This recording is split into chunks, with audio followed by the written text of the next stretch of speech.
welcome to the 5th episode of the Delora Dabbles podcast. I haven't gotten much done. This is kind of the part in the semester where like everything's happening at once, everything is due at once, and it's been crazy. There was an assignment that went haywire. The professor was freaking out, and I'm like, are you kidding me? That's my job. I get to freak out. You don't get to freak out, but it's all good now, I think. We'll see. She's also kind of a condescending bitch sometimes, so I'm sure we're all going to get it on Monday, even though it wasn't our fault. So we'll see how it goes. Bunch of bullshit, though. I did finish that sample of opposing 3-ply right here, and I have to say, it was quite... Oh,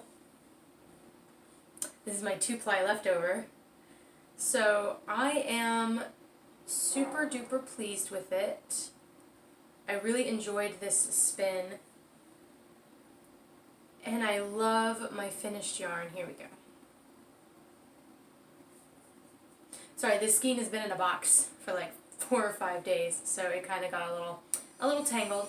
But if you notice, it's like super stretchy. It's like way stretchier than my other work is.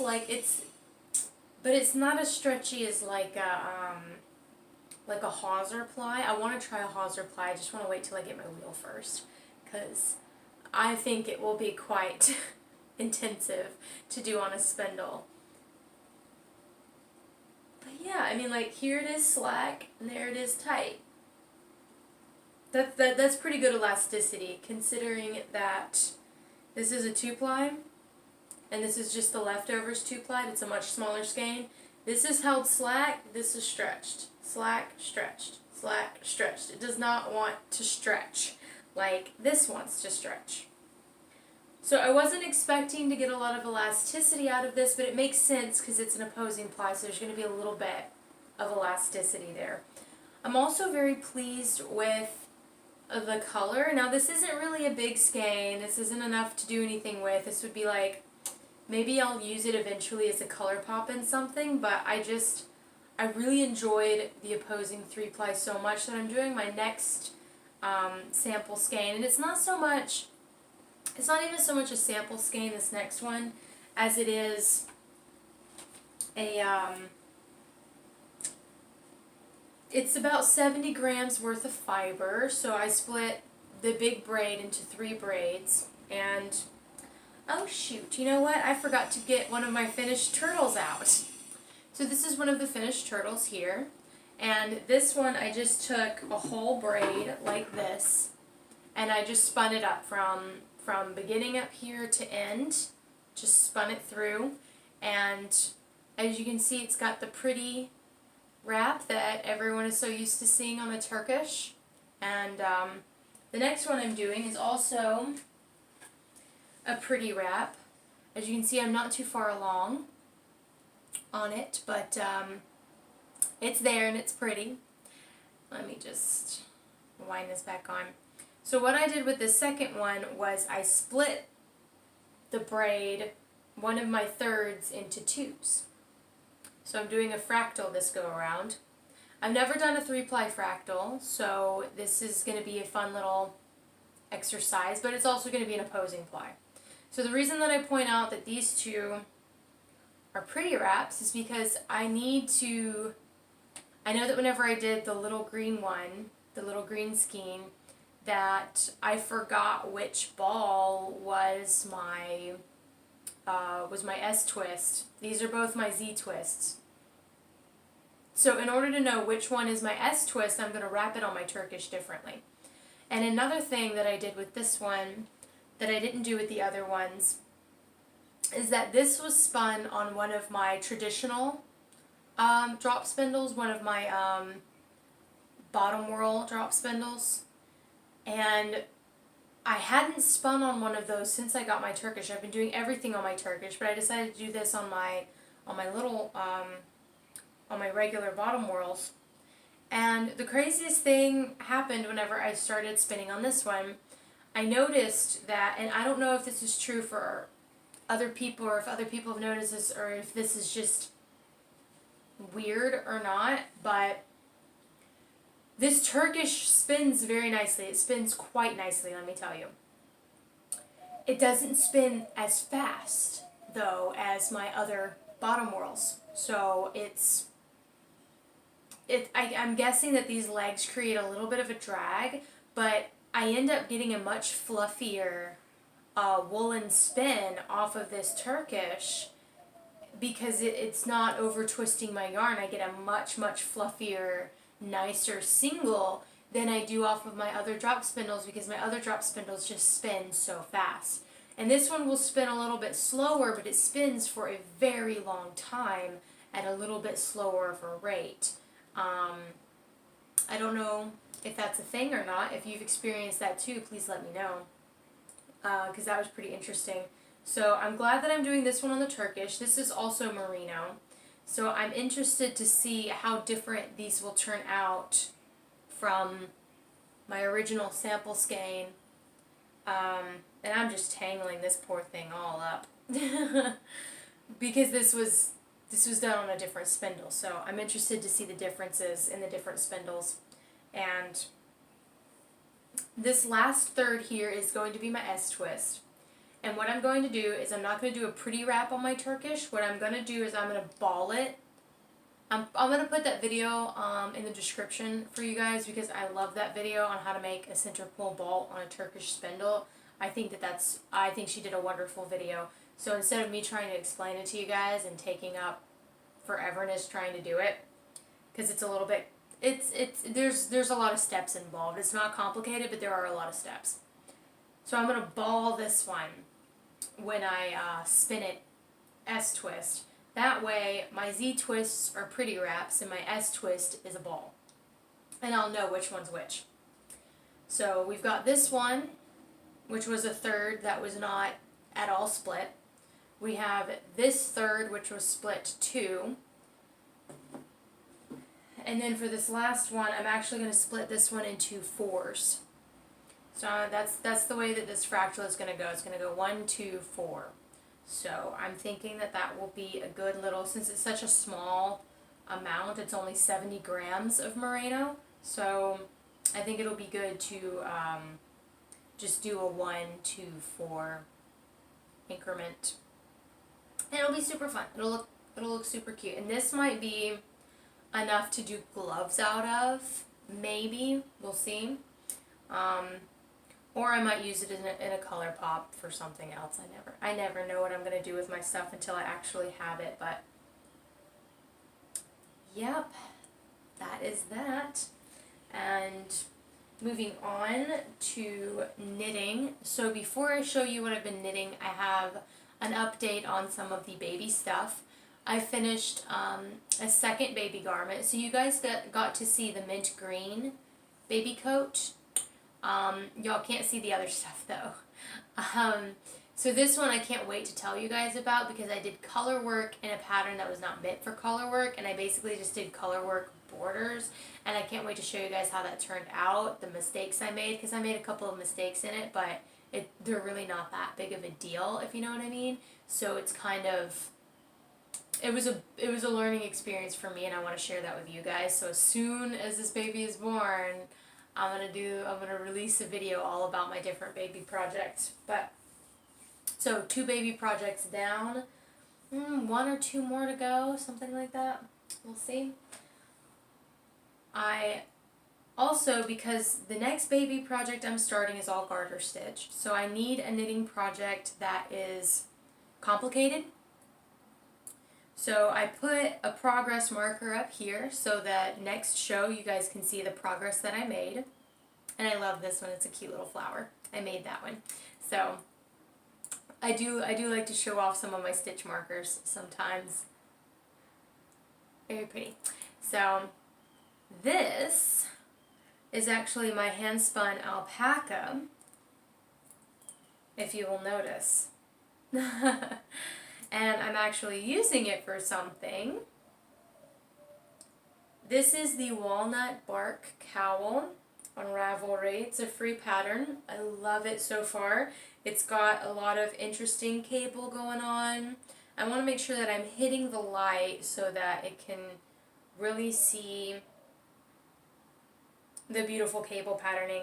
Now this cable pattern, it's not actually that complicated. It's actually quite predictable because you've got this mirror image here. It's fairly predictable whenever you knit it up. So it's complicated enough to hold my interest and do its job as a complicated pattern to take my mind off of things better. Because like when I get anxious, I need a complicated pattern. When I am just out and about, or if I'm in that class that I mentioned where the professor freaked out, yeah, I hate her class. So I'm always knitting in that class, and I need something that is simple, like a garter stitch, so that I can sit there and knit but still pay attention. This is for when I'm super stressed. This is when I don't want to pay attention to anything else, and I just want to take my mind off of everything. I need a complicated pattern for that.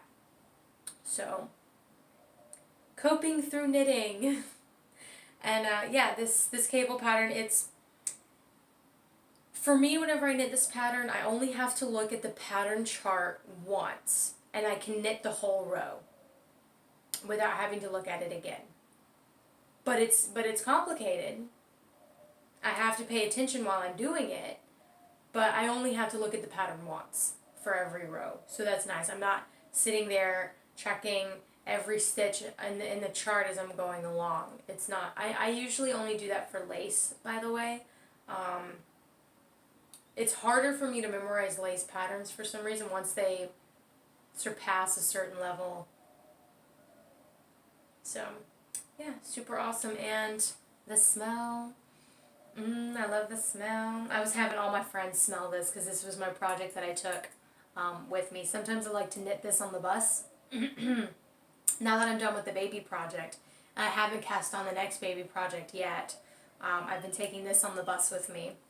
Because it's also that part in the semester where I don't even want to get on the bus to go to school. Like, who wants to ride a bus for half an hour? Not me. Not me.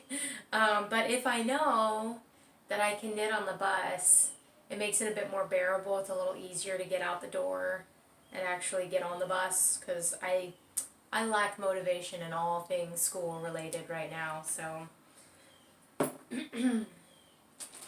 I also blended that Corriedale nylon mix that I dyed last week, so I wanted to show you guys that.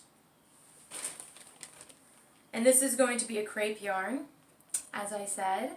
So this is going to be the crepe ply. This is going to be the plied ply. And this one's not as visually interesting because it's just gray on gray nylon on gray Corriedale. This one I feel like is very visually interesting because it's this lavender gray on top of the mauve. And I just think it looks very nice. And I have to be more gentle with these rolags because I made sure that I blended them very loosely because I like a nice loose thin rolag. I don't like the thick compacted ones because I don't like to have to pre-draft my rolags. So I like to just spin straight from the rolag and get a nice woolen yarn out of it. So I don't like to pre-draft it if I don't have to. So I make sure I blend them super duper loose. And without further ado, that brings us to the book reviews, plural, because I have quite a few books. They're pattern books. So these pattern books are due back at the library soon. So I figured, oh, why not show you guys pattern books too, and pattern books that I liked. And of course I got all of these from the library. I wasn't spending any money on them. So this is the top-down sweaters. I'm actually not going to knit anything from this book because there are a lot of sweaters that I already want to do. But the whole introduction chapters are extremely helpful. So You have seamless yoke sweaters, raglan sweaters, set-in sleeve sweaters, saddle shoulder sweaters. And it's all how the sleeve construction is done, the shoulder of the sleeve construction. Basically, I've done a raglan on my gray sweater, and I did kind of like a seamless yoke on the metallic sweater because it's a boat neck. It's just instead of the yoke starting up here, it already started closer down to the shoulder down here. So not really like a true yoke, but the same difference basically. So I didn't know that before reading this though. I didn't know it was a raglan sleeve or anything like that. And because this is all top-down sweaters, a lot of your contemporary sweater patterns are top-down. A lot of them are. You don't really see a lot of the knitting the front, knitting the back, knitting the sleeve, sewing it all together stuff anymore. Those are mostly going to be your vintage patterns or your very, very complicated jumper patterns. So yeah, she's got a lot of information just on actually knitting sweaters. It's a lot. And finished, general sweater. I love her chart on general sweater measurements. I love it. And she has she has a little section on using hand spuns. And she's got some great tips for it. And I don't really want to ruin the book for anyone. But basically it is, she's got like 4 tips listed out. They're really great. And she's always like, well, one of the obvious tips, spin more than you think you need because you want to do all your spinning at once to ensure better consistency than if you spin the yarn, start knitting the sweater, get to the end and you're like, oh shit, I need more yarn. Well, what if you dyed that fiber and you spun all of that fiber and it's not, you got to re-dye that fiber, but it's not going to be the same color exactly because you're dyeing it yourself. What if it's slightly a little bit thicker than the rest of the yarn as well? So you kind of want to plan ahead and make sure you're spinning way more than you need. And that's kind of an obvious one. And yeah, I think it's really great that she mentions it because it's not too often that pattern books actually mention hand spun yarns unless they were made for hand spun yarns. So yeah, this is Top Down Sweaters by Anna Budd. Pretty good stuff. I'm gonna set it on the table here. I love this book. I actually checked this book out at the Mobile Library years ago, and whenever I saw it was here in Houston, I had to check it out again because there is a pattern in here, and she's got some vanilla socks in, I think she has them in sock weight and sport. Yeah, I think she's got a sport vanilla sock. Let me double check. But yeah, I didn't have a long cable needle for this whenever I started. So I basically used this book to learn how to do a toe up sock, not a toe up 2 at a time. So anyway, she's got vanilla sock patterns in various different weights, but this was the pattern I needed to get. I remember very clearly having scanned this pattern at the library and saved it on a flash drive. This was way back. I think I was still in high school or something. That flash drive was destroyed. So it's nice to have this book and to be able to rescan this pattern so that I can finally make it in the future. And yes, I'm one of those people, I'll check shit out at the library and scan it. Like, don't judge me. She also has a, kind of like a basic 3-2 ribbing, knit 3, purl 2 ribbing sock in here as well. So there are a lot of great vanilla patterns in here in different sizes, and I think it's a good book to start off with whenever you're doing socks, or if you just love socks, it's a great book. So.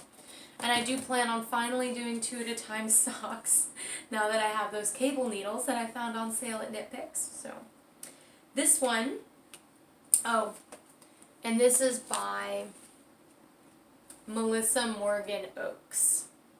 Make sure that I say that. This is the Very British Baby Knits by Susan Campbell. I'm really bad about also including the author's name, so I'm trying really hard for you guys. This is really cute. So you can see the different patterns. Most of the patterns in here are gender neutral, except for, you know, like obviously like the dresses and stuff. But she's also got these bunnies. She's got a pattern for this bunny.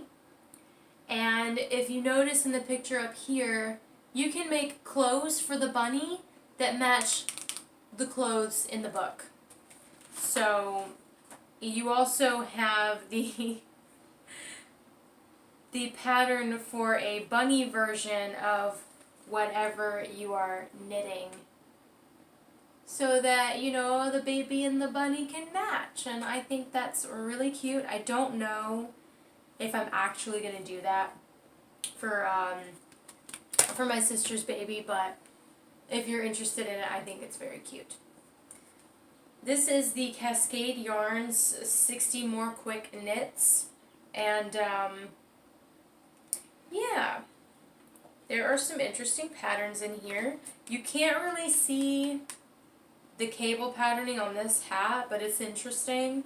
The ones that they chose to show on the cover are actually not the cutest patterns in here.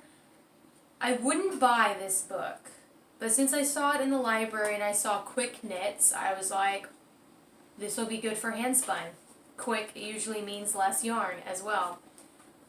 But if you can see the diamond pattern on here, it's a very subtle diamond pattern. And I really like it. Although they're very careful not to show you the reverse side of this, so it's definitely, if I do this pattern on something, it's probably not going to be a scarf. I'm probably just going to steal the stitch pattern out of here and use it for something else, because I don't like a one-sided scarf. I think they look a little weird. So I'm very, very picky, you guys. But there are actually a lot of really nice stitch patterns. Here's another lace scarf with an interesting stitch pattern. So even if you're not going to do a scarf out of it, it's still a good stitch pattern. And on the back cover, they have convertible half-fingerless gloves. I love, actually, this pattern. Not necessarily the stripes. I don't really like the stripes, but I've seen a lot of convertible glove patterns, and they're not always thorough patterns, for one. For two, they're not always, I don't always like the construction of them, and I feel like the construction on them is flimsy, and I can tell that just by reading a pattern. So this is actually a really solid convertible glove pattern. So, and that's where like the mitten, it hangs out back here when you're playing on your phone, and then whenever you go outside and it's super cold, you pull the mitten over your fingers. And I need a pair of these. I would very much like a pair of these. So, and they'd also be perfect for my nails, because I wanted to do new gloves for myself, but my nails change in size. Sometimes I like them longer, sometimes I like them shorter, and if I did knit gloves, I would need to knit the fingers super duper like Slender Man long, which might not actually work out very well for me. If I ever get these taken off, I would have to take the fingers out and shorten them, which would be a pain in the ass. So for me, I think the convertible glove pattern would be perfect for me in my situation. So this one isn't a review yet. I hope to have it reviewed next time, because next time I want to talk about more of my hand spuns and what I plan to do with my hand spuns, because I'm really looking at my stash and I'm thinking about doing the Etsy shop. So I would love to, you know, knit little. The best thing about hand spun is that they take to vanilla patterns very, very well. They can add texture to a vanilla pattern. They can add color to a vanilla pattern. In fact, if you do a textured pattern with a hand spun, it might not look good. If you do a very intricate pattern with the hand spun, some of the color transitions might get lost or muddied, you know, if you think about it. So this book, A Fine Fleece, Knitting with Hand Spun Yarns by Lisa Lloyd. Found this at the library last week, so like 2 weeks ago. So I haven't gotten to read this at all because I've been so busy. So this week my goal is to actually read this one, read through it. And it's not just a pattern book, it's not just, oh, here's what you can do with your hand spun, here's a pattern for such and such weight done in hand spun. It's how to look at your hand spun, decide what its best use is for, kind of thing. So stuff like that. And there are certain guidelines to knitting with hand spuns. So for instance, let me take this project back out. This is a 2-ply, so theoretically you wouldn't want to use it for cabling because the stitch definition is not as good as if you were to use a 3-ply or more. But it's really just a guideline because you can see that the stitch definition is fine. And people would be like, oh, it would be better in a 3-ply or more, but I'm happy with it and that's all that matters. So there are guidelines to hand spun. And also you wouldn't want to do 2-ply for socks because 2-plies pill a little more. But if you just really like to just spin 2-plies, go for it. You know, but there are certain guidelines and there are reasons why those guidelines are there. And if you're prepared for the so-called consequences, so with this one not having the stitch definition as clean, I still think it's a clean stitch definition because it's alpaca and alpaca has a really nice luster to it. So I don't see where the stitch definition has been sacrificed with the 2-ply. At the same time though, if I were to, like, because I'm wearing this on my neck, there's not going to be a whole lot of friction going on with this. It's going to be worn around my neck. If this were like boot cuffs or something with a lot of friction, I wouldn't actually use a 2-ply. I would adhere to that guideline of not using 2-plies in high friction situations. Because 2-plies are actually, they make a flatter yarn. So singles yarns, they pill because they're singles, but they're actually very round, so they're great for cables. 3-plies or more are durable and great for cables because they're super, super round. 2-plies are great for lace that aren't going to get a lot of friction. And that's just kind of a rundown of the general guidelines. And you can adhere or not adhere to those guidelines as you will, as I obviously do as well. But if you make a sock out of a 2-ply and you love them, but then they start felting really bad and pilling, then you can know that's because it's a 2-ply, and you'll know why it's happening, and you're not like, oh, I'm such a shitty spinner, I can't do anything right, you know, and fall down a rabbit hole of just negativity. You can be like, oh, it's because it's a 2-ply. There's always a reason. There's always a reason, and whenever you kind of broaden your knowledge and check out different books at the library to broaden your knowledge, and it helps you whenever you do come across those projects that don't wear well. You can know why they didn't wear well, and next time you make something like that, you'll know better, and you'll do something a little differently. Or you'll just use them as bed socks and not wear them in shoes, something like that. So, all kinds of different things. I really hope that you enjoyed this episode of the Delora Dabbles podcast, and I know I didn't have a lot to show you guys. I apologize again, but something also tells me that y'all don't mind too much if I have a shorter episode every now and then, so, because they have been quite long lately. So, happy crafting, and best of luck on your spinning and knitting journey, especially your knitting with hand spun journey, because that is always the best journey. Whenever you get to that stage where you start knitting with the yarn that you made, it always makes me super happy. So, until next time, bye-bye.